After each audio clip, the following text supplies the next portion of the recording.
Olá, saudações filosóficas, sejam todos muito bem-vindos. Espero que todos estejam bem. Vamos tratar hoje, no Sarau Litero Filosófico, que é uma das atividades do projeto Filosofia na PG, de Olga, obra de Fernando Moraes, que alcançou, a lista aí dos mais vendidos alguns anos atrás, e que nos vai permitir algumas leituras filosóficas a partir de alguns temas levantados por Fernando Moraes nessa obra.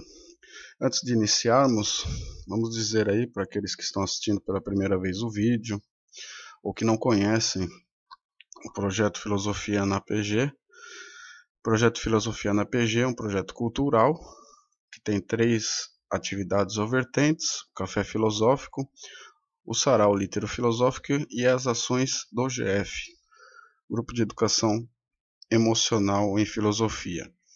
Foi apresentado no final de 2019 no edital de ações de incentivo à leitura, visando a incentivar a leitura, do seu público-alvo direto e do seu público-alvo indireto. Então essas 3 atividades elas visam isso, incentivar a leitura, tipicamente filosófica, especialmente. Então aquele projeto, que era para ser executado no ano 2020, com a incidência da pandemia, tivemos que fazer a execução dele depois da autorização pertinente, de modo virtual. Por isso que estamos aqui.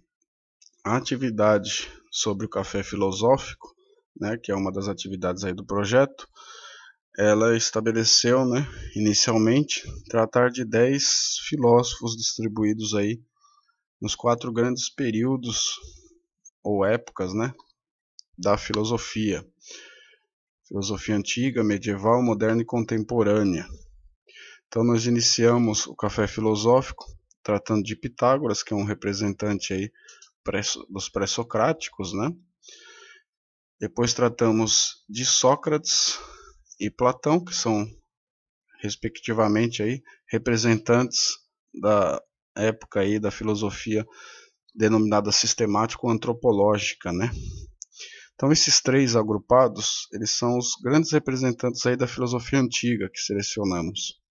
Depois tratamos de Santo Agostinho, representante da filosofia medieval, e iniciamos a Era Moderna, E aí vai de acordo com as classificações dos autores, Alguns classificam a Idade Moderna, a filosofia moderna como um todo, e alguns fazem a subdivisão com a filosofia contemporânea.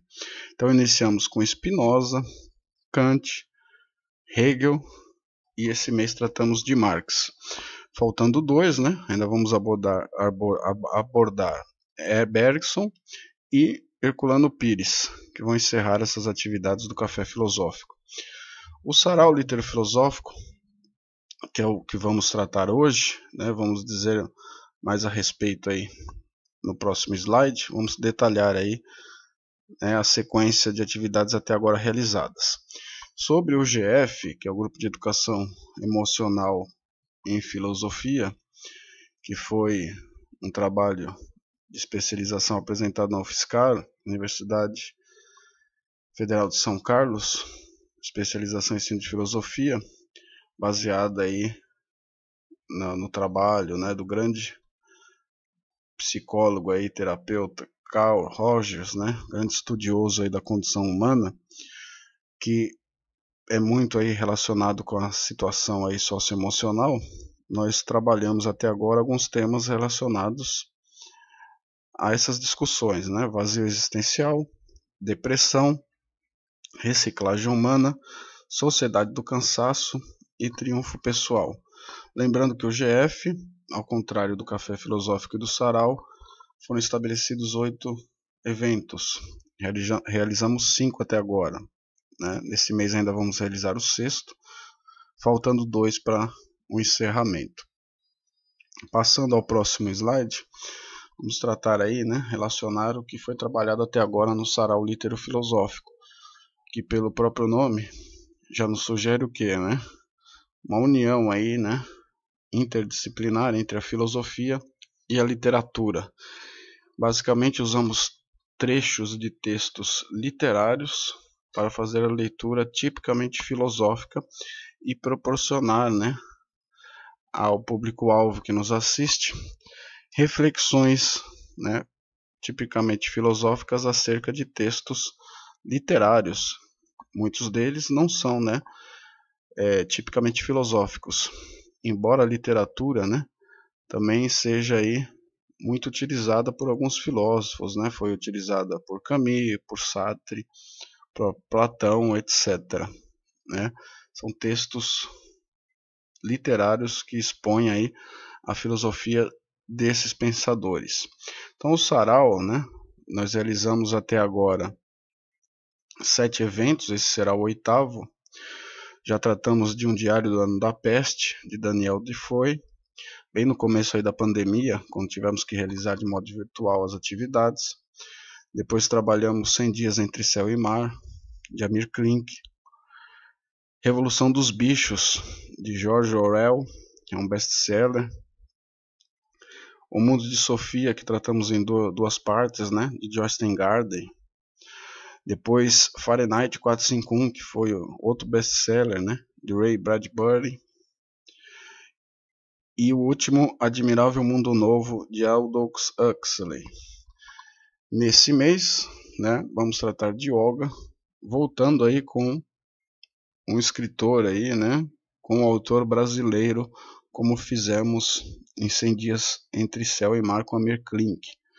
Então, a importância aí de se trazer escritores, né, autores, próprio jornalista aí, de Fernando Moraes, né, que nos legou essa biografia muito importante, baseada em fatos históricos, com bastante consistência documental, né? Então vamos tratar dele, na qual, né, a obra aí que trata de yoga, né, vai levantar muitas questões aí das mulheres também e do próprio pensamento marxista. Justamente aí também vai fazer uma relação com o Café Filosófico, no qual tratamos de Marx. Então, dita esses esclarecimentos iniciais, vamos partir aí para a análise da obra Olga, de Fernando Moraes. Repetimos aqui, né, os apontamentos que dissemos agora há pouco. Então nós vamos trazer alguns trechos da obra de Fernando de Moraes, que trata aí sobre Olga, que é uma biografia bastante consistente aí do ponto de vista documental, histórico, né? Alcançou aí a lista dos mais vendidos também, né? Foi elogiada pela crítica nacional e internacional e nos permite aí fazer diversas reflexões, pois vamos levantar alguns temas interessantes aqui relacionados à mulher e à própria filosofia marxista. Então, iniciando, né, vejam aí que eu coloquei aqui no início, né, a questão da mulher vai ser tratada aqui. Vamos ver aí na protagonista, né, da obra, a própria Olga Benário, judia, comunista, alemã, né, um diálogo aí, né, com os seus confrades aí, com os grupos aí comunistas no qual ela participava, né, e nas suas próprias relações íntimas aí com Otto, o qual ela resgatou ali, né, com uma tentativa aí meio que violenta, né, de tirar, né, no episódio lá ele resgata o Otto lá com armamento, mas sem balas, né, e acaba logrando tirar ele ali do julgamento que ia se iniciar. Depois ela desmancha aí com o Otto, né, e vai seguir aí rumo ao seu destino, vamos dizer assim, né, ao seu determinismo que ela criou com sua própria liberdade. Vamos lembrar que o determinismo, né, ele só acontece pela ação volitiva do homem, né. O homem estabelece, né, com as suas ações voluntárias, o seu próprio, né, com a sua liberdade, o seu próprio determinismo. Vamos ver o que nos diz esse trecho. De um sentimento, entretanto, nem mesmo os conselhos de Otto conseguiram livrá-la. O horror ao casamento formal, sacramentado em cartório. Ela associava a ideia do casamento ao que considerava a pior deformação burguesa, a dependência econômica da mulher, o sexo obrigatório, a convivência forçada. Quando alguém indagava por que não se casava com Otto, já que aparentemente viviam tão bem, ela tinha a resposta pronta. Não nos casamos exatamente por isso, porque nos amamos. Eu jamais serei propriedade de alguém. Então vemos aqui, né, que Olga demonstra um pensamento aí muito alinhado à filosofia marxista, né, de aversão às ideias e aos institutos colocados aí pela burguesia. Vamos ler, né, de modo mais atento essa situação. Deu um sentimento, entretanto, nem mesmo os conselhos de Otto conseguiram livrá-la. Então Otto, né, costumeiramente tentava passar alguns conselhos para Olga, né, principalmente a questão do casamento formal, do qual ela tinha um horror, né? O horror ao casamento formal, aquele de cartório, né? Nem vamos suscitar aqui a questão da realização dele na igreja, né? Que obviamente a Olga seria contra, mas também ela coloca aqui a questão do cartório, né? Civil, né? Casamento civil, né? Que pelo pensamento de alguns marxistas, né? Vai dizer que na verdade é um casamento de conveniência, né? Para assegurar propriedades, bens, etc. Ela associava a ideia do casamento também, né, vamos dizer assim, ao que considerava a pior deformação burguesa, né? E aí vem algumas ideias encampadas pelo feminismo hoje em dia, né? A questão da dependência econômica da mulher, que fica subordinada ali ao poder econômico do marido, ao sexo obrigatório, que muitas vezes é colocado aí pela imposição machista, vamos dizer assim, né? Pelos discursos feministas, a convivência forçada, né? Que cercearia a liberdade da mulher. Então ela usa desses argumentos aí para justificar a sua aversão ao casamento, além daqueles já colocado aí pelos pensadores, né? Pelos criadores aí da filosofia marxista, né? E seus desenvolvimentos. Quando alguém indagava por que não se casava com Otto, já que aparentemente viviam tão bem, ela tinha a resposta pronta. Então, vamos dizer assim, né, que ela já tinha essa resposta mais ou menos pronta, né, que geralmente sempre acontecia isso, né, desse questionamento acerca do não casamento. Não nos casamos exatamente por isso, porque nos amamos, né. Então ela desassocia aí, desrelaciona, né, o amor ao casamento. O amor pode ser vivenciado sem o casamento.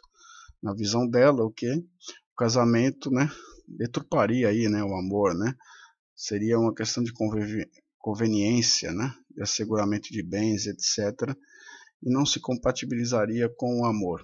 Eu jamais serei propriedade de alguém. Então ela via muito essa questão da mulher ser propriedade, né, dentro do casamento, propriedade do homem, né? Então essas ideias são muito divulgadas hoje pelo feminismo moderno e contemporâneo. Agora vamos levantar aqui uma ideia, né, que é trazida pela obra de Fernando Moraes sobre Olga, né, que vai tratar do Lenin, né, relembrar o Lenin. Mas que não se confundisse essa compreensão das relações homem-mulher com qualquer outra liberalidade. Quando ouvia alguma amiga contar como vantagem que levara para a cama tantos rapazes, ela perdia a serenidade. Nesses momentos emergia uma Olga intolerante, quase puritana. Saiba que ceder aos instintos é multiplicar o bordel burguês. E quem diz isso não sou eu, é Lenin. Então aqui ela completa, né, essa ideia.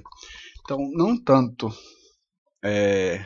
a submissão, né, que ela tinha ojeriza, essa submissão dentro do casamento, mas também não tanto a liberalidade, né, vamos dizer assim, descampando para a libertinagem. Então ela fica no meio termo e trata de esclarecer bem isso. Vejam só o que é dito aqui. Mas que não se confundisse essa compreensão das relações homem-mulher, né, essa ojeriza que ela tinha, né, da relação do casamento, que a mulher é subordinada ao homem, vira propriedade do homem, né, segundo ela, com qualquer outra liberalidade, né? Nós podemos dizer aí que ela está dizendo o que aqui? Que mesmo ela sendo contra a questão do casamento, isso não queria dizer, né, que ela desfrutava de uma liberdade, uma liberalidade total aí na sociedade. Quando ouvia alguma amiga contar como vantagem que levara para a cama tantos rapazes, né, ela perdia a serenidade. Ela tratava aí de justificar e esclarecer a sua posição política e de esclarecer quanto o equívoco da posição política, né, porque qualquer iniciativa sempre é política, das suas colegas, assim vamos dizer. Nesses momentos emergia uma algo intolerante, quase puritana. Então, uma leitura superficial aqui, né, pode parecer que Olga, né, se tornava aí quase puritana, uma cristã, vamos dizer, porque o cristianismo também, né, vai ser contrário a essas questões aí da liberalidade, muitas vezes que descamba para libertinagem. Saiba que ceder aos instintos é multiplicar o bordel burguês. Então ela usa de uma citação aqui de Lenin, né? E quem diz isso não sou eu, é Lenin. Então se é Lenin não pode ser contestado, né? Dentro dos meios marxistas, tem que ser obedecido. Então ela colocava, né? Tratava de colocar aí as suas correligionárias dentro da doutrina marxista, né? Dentro do pensamento marxista-leninista. Saiba que ceder aos instintos é multiplicar o bordel burguês. Então o homem deve obedecer a sua racionalidade, né, a sua razão, não se deixar levar pelos instintos. Então aqui é uma referência que os burgueses se deixam levar muito pelo instinto, né, perdem a razão. Então por isso que nós vamos ver o pensamento marxista muitas vezes criticar aí a cultura burguesa, né, os modos burgueses, os costumes burgueses, né, que se deixam aí seguir pelos instintos. Questão aí do adultério entre si na burguesia, né? Muito criticado aí pelo pensamento de Marx, né? Engels e tantos outros filósofos, né? E pensadores como o próprio Lenin. Seguindo, agora vai aparecer a questão aí de um vício humano, né? O ciúme, que Olga vai relacionar aí o ciúme a um vício tipicamente burguês, né? Que os socialistas, os comunistas deviam se esforçar para se libertar disso, né? Desse vício humano. Para espanto de Olga, Otto reagiu com uma explosiva crise de ciúmes. Revoltada, ela repetiu uma vez mais que não seria jamais propriedade de quem quer que fosse. Ele esbravejava, querendo saber de que país era o jovem que certamente estava virando a cabeça dela. Enfurecida, antes de sair e bater a porta com violência, ela apontou debochadamente para o pequeno busto de Lenin sobre uma mesinha e disse apenas: seu tolo, o jovem que te provoca essa ciumeira é russo mesmo, e já está morto. É esse aí. Ela sentia que continuava a amá-lo, mas a convivência tornava-se cada dia mais difícil. Otto era um homem adorável, sem dúvida um verdadeiro comunista, mas nas relações afetivas comportava-se como um legítimo pequeno burguês. Muito interessante esse trecho, né, na qual Olga está com o vício aí, tipicamente associado à burguesia. Então há um conflito entre ela e o namorado, né, o Otto, e explode a questão dos ciúmes aí, né, por parte dele em relação a ela. E ela vai, no mesmo momento de esclarecer, né, não havia razão para ter ciúmes, ou se houvesse essa razão, seria justificada aí pela sua obediência, né, ao pensamento de Lenin, né, e aproveita aí para dar um esclarecimento acerca desse vício humano que ela relaciona à burguesia. Para espanto de Olga, né, já que Otto, como um participante aí do movimento comunista, devia ter abandonado já o ciúme, né? Mas o que impressiona ela é que justamente ele faz essa manifestação de ciúme, né? Faz uma cena de ciúme. Otto reagiu com uma explosiva crise de ciúmes. Revoltada, ela repetiu uma vez mais, mostrando aí que o fato era corriqueiro, né? Que não seria jamais propriedade de quem quer que fosse. Nós já vimos essa postura anteriormente, né? De que se agravaria, né, caso houvesse um casamento entre ela e Otto, essa questão da propriedade, que já se manifestava também mesmo numa relação sem a instituição do casamento burguês.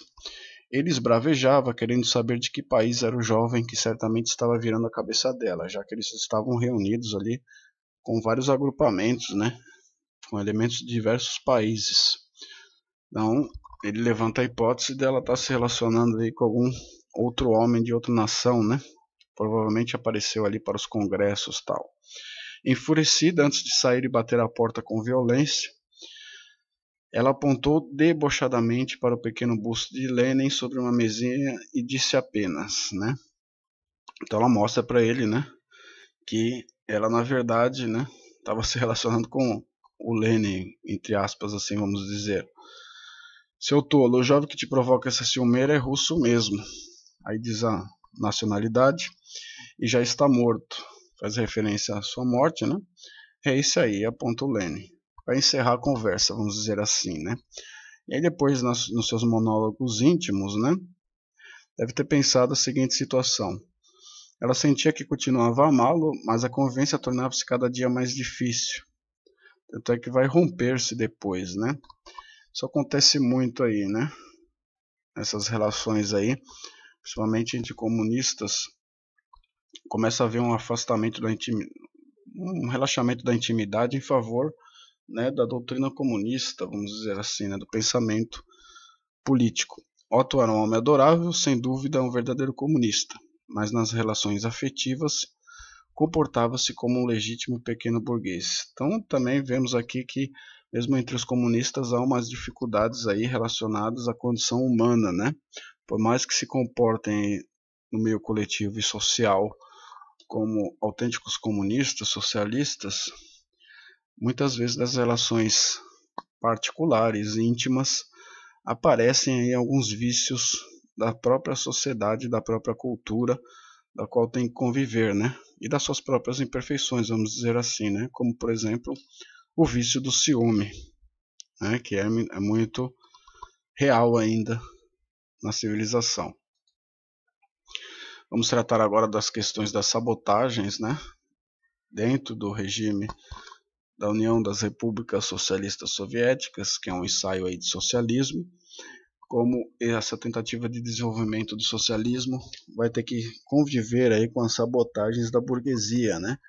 Isso é muito comum nos relatos aí, as descrições aí sobre as tentativas de implantação de regimes aí socialistas, né?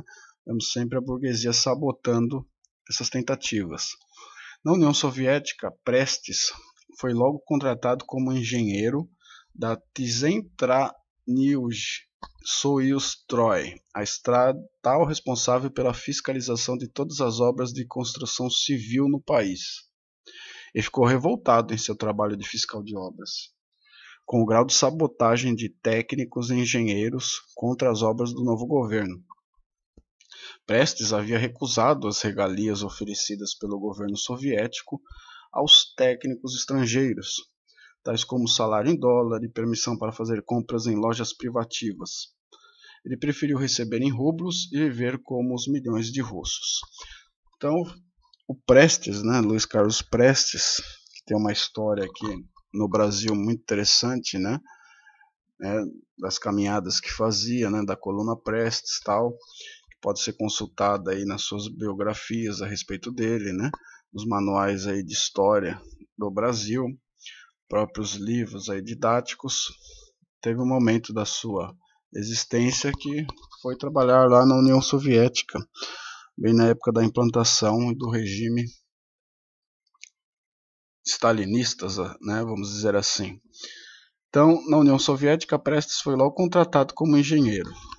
Tinha a sua formação e foi trabalhar numa estatal, né, que era responsável aí pela fiscalização.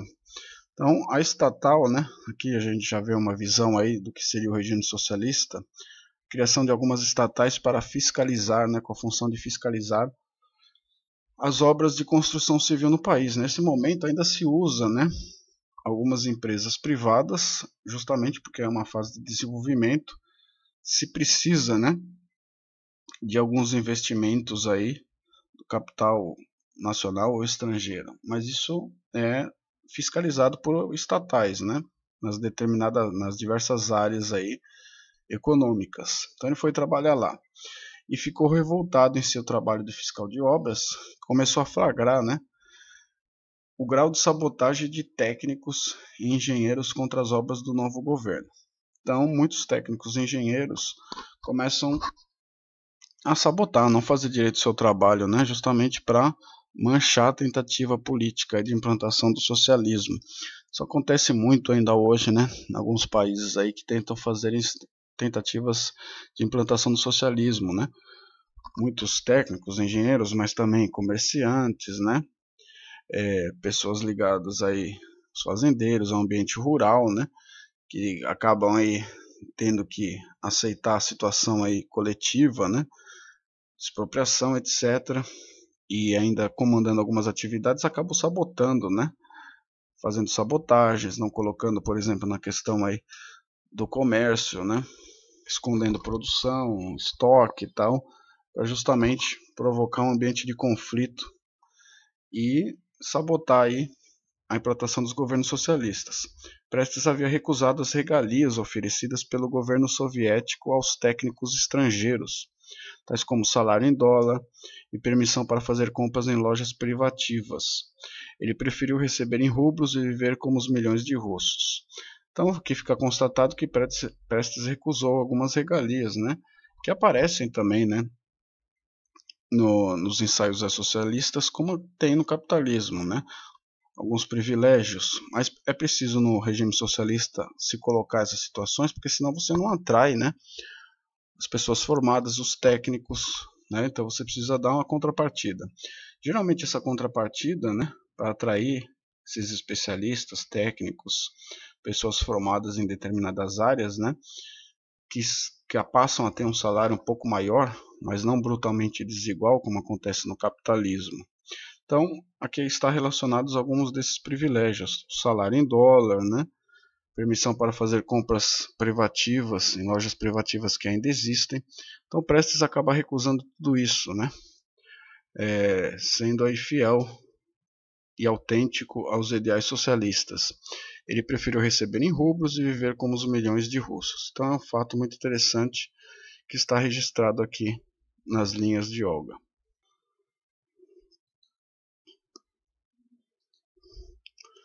Sobre a questão do racionamento, que existe tanto no regime capitalista como no regime socialista, né? Não era fácil. O primeiro plano quinquenal estava em vigor desde 1928 e para manter a estabilidade econômica quase tudo era racionado. Luísa, uma das irmãs de Prestes, de pequena estatura e calçando sapatos número 33, suportou temperaturas de até 50 graus abaixo de zero usando botas de neve número 40, o único que havia em estoque. Essas dificuldades, no entanto, fizeram Dona Leocádia, criada em família rica, apaixonar-se por aquele povo, que ela chamava de a verdadeira fortaleza soviética. Para ela, nenhum inimigo, por mais poderoso que fosse, conseguiria dominar um povo cujos trabalhadores chegaram a receber, como ração diária de alimento, 200 gramas de pão preto, e mesmo assim trabalhavam com entusiasmo. Inúmeras vezes ela viu, numa cantina de fábrica, perto de sua casa, operários trabalhando sob um frio glacial, movidos a canecas de água quente, porque até o chá estava racionado. Então aqui Fernando Moraes, né, constata, né, e deixa aqui a informação da questão do racionamento dentro do regime socialista. Então o racionamento ele aparece no regime socialista como no capitalista, né? Justamente no regime socialista ele aparece, né, dentro de planos planificados, da economia planificada, né, de um planejamento econômico. Vamos ver aí os planos quinquenais da União Soviética em prática. Então não era fácil, né, viver esse racionamento. Estava estabelecido aí o primeiro plano quinquenal, que estava em vigor desde 28, e para manter a estabilidade econômica, quase tudo era racionado. Então, por exemplo, vai haver um investimento na indústria de base, na educação, na saúde, vai precisar de mais recursos ali, ou a produção de determinadas mercadorias, então se raciona, né, começam a escassear determinadas mercadorias específicas, como aqui é relacionado ao chá, né, etc. Então, essa é a contrapartida que o povo que vive sob um regime socialista está obrigado a suportar, né? O racionamento em vistas à realização de planos econômicos planificados. Isso também acontece no capitalismo, né? Você tem uma maior oferta aí no mercado das mercadorias, mas essa oferta não comporta, né? Não quer dizer que os indivíduos têm acesso, né? Muitas vezes esse acesso vai ser impedido pela questão econômica, né? De não ter os recursos necessários para comprar determinadas situações. Então, tudo se resolve aqui numa questão mais prática, né? No socialismo, você tem menos conforto e menos miséria. E no capitalismo, você tem mais conforto e mais miséria. Heloísa, que é uma das irmãs de Prestes, de pequena estatura e calçando sapatos número 33, suportou temperaturas de até 50 graus abaixo de zero usando botas de neve número 40, justamente porque não tinham, né, as dos demais números no estoque, né, não havia produção desse bem naquele momento. O único que havia em estoque. Essas dificuldades, no entanto, fizeram Dona Leocádia, que é a mãe de Prestes, né, e mãe aí também de Heloísa, criada em família rica, né, vindo da burguesia, vamos dizer assim, apaixonar-se por aquele povo que ela chamava de a verdadeira fortaleza soviética. Então ela percebia que seria muito difícil, né, enfrentar esse povo soviético. Isso vai acontecer depois na Segunda Guerra, né, que os exércitos vermelhos aí vão libertar o mundo do nazismo e vão mesmo em temperaturas muito abaixo de zero, né, no inverno mesmo, vencer aí as tropas aí do nazismo, né, a invasão nazista. Então, muito dessa fortaleza, né, dessa condição aí de homens de ferro, vamos dizer assim, dos socialistas, vinham dessas experiências aí com racionamento também. Para ela, nenhum inimigo, por mais poderoso que fosse, conseguiria dominar um povo cujos trabalhadores chegaram a receber como ração diária de alimento 200 gramas de pão preto. Então se alimentavam muito do ideal, né, socialista, e mesmo assim trabalhavam com entusiasmo. Então isso nos traz um traço muito importante aí do povo russo, né, que era o quê? Se alimentar de ideais, né, que não só de matéria, vamos dizer assim, né, se alimentar de ideias do abstrato. Isso também dá um bem-estar, vamos dizer assim, né, e uma fortaleza. Inúmeras vezes ela viu uma cantina de fábrica perto de sua casa, operários trabalhando sob um frio glacial, movidos a canecas de água quente, porque até o chá estava racionado. Então, para finalizar aqui, vemos muita questão da liberdade e da necessidade, né, relacionada ao trabalho. Ou muitos trabalham por necessidade. Nós vemos aqui que trabalhavam com entusiasmo, né, muito relacionado à liberdade no trabalho, né? Então, é uma grande diferença de você trabalhar com entusiasmo, com liberdade. Vemos que não há uma opressão, né? Vamos dizer assim. Há uma dificuldade, um racionamento e tal. Mas não um trabalho movido por necessidades, subsistência, mas em busca de um ideal, né? De liberdade também. Então, a questão aqui seria se perguntar, né? Se eles trabalhavam na sua vocação, né? Naquilo que tem a tendência. Isso provavelmente é que gera um entusiasmo no trabalho, mesmo em condições difíceis, né? Como nas questões aí do racionamento. Questão da ciência experimental. As experiências passaram a ser feitas abertamente com mulheres e homens do campo de Ravensbrück. Karl Gebhardt, amigo íntimo e médico particular de Heinrich Himmler, foi destacado pelo comandante-geral da SS para executar ali uma experiência de acompanhamento do desenvolvimento de bacilos de tétano, de estafilococos e de doenças venéreas em mulheres. Aqui, já prolongando para o final da obra, né, trouxemos aqui as experiências realizadas pelos nazistas, né? Então aqui nós vemos muito aquele momento, né, do século XX, em que a ciência, né, se torna uma ciência má, né, vamos dizer assim, né, que a ciência é usada para práticas de esfolar a dignidade humana, né, de violar direitos humanos, de torturas, né, de experimentos que muitas vezes vão resultar no quê? Né? No que nós vemos hoje. Né?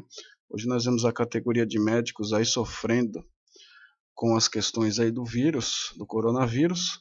É de se perguntar, né, para aqueles que têm como dogma filosófico a questão da pluralidade das existências, né, das várias existências corporais, se não estão sofrendo um resgate coletivo sobre essas situações, né? Então muitos aí da categoria médico, né, exceções à parte, não estariam aí experimentando o que promoveram nos cativos ali recolhidos pelo nazismo.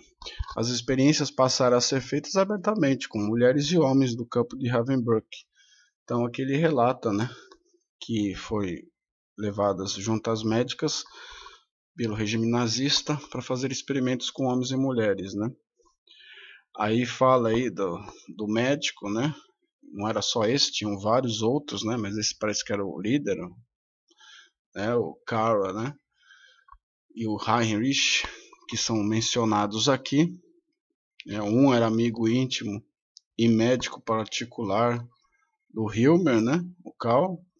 Foi destacado pelo comandante-geral da SS para executar ali uma experiência de acompanhamento do desenvolvimento de bacilos de tétano. Então, se desenvolvia em laboratório, né, esses bacilos para empestear, né, os presos ali do nazismo, para ver como que se comportavam, né, essas doenças no corpo dos presos, para justamente promover o extermínio. Né? Vamos lembrar aí que judeus, homossexuais, né, deficientes mentais, ciganos, social-democratas, comunistas, socialistas, né, testemunhas de Jeová, todas essas categorias aí, vamos dizer assim, foram objeto, mulheres, né, desse experimento truanesco aí do regime nazista, que trabalhava também com estafilococos e doenças venéreas em mulheres. Então na obra isso é relatado detalhadamente, né? Não vou aqui expor, né, nos painéis aqui, porque chega a ser nojento, né? Chega a ser repudiante o tipo de experiência que era realizada, né? Então é bom a gente ter conhecimento desses fatos históricos para evitar eles no presente e no futuro. Aqui coloquei as referências, né? Que foi baseado aí no livro de Fernando Moraes, Olga. Coloquei aqui também a referência da imagem utilizada, né, no blog da Boitempo. Então espero aí ter contribuído para suscitar, né, algumas discussões, levantando aí alguns temas que estão na obra e ter propiciado a vocês algum tipo de leitura filosófica, né, para repensar algumas questões, né, complementar outras. Sendo assim, deixo meu agradecimento, sou grato aí pelo acompanhamento, pelo prestígio que estão dando aí pelo projeto. Continuem assistindo os vídeos, né, dos eventos, compartilhando e curtindo nossos vídeos nas redes sociais, para que possamos aí fortalecer a cultura cada vez mais. Até uma próxima.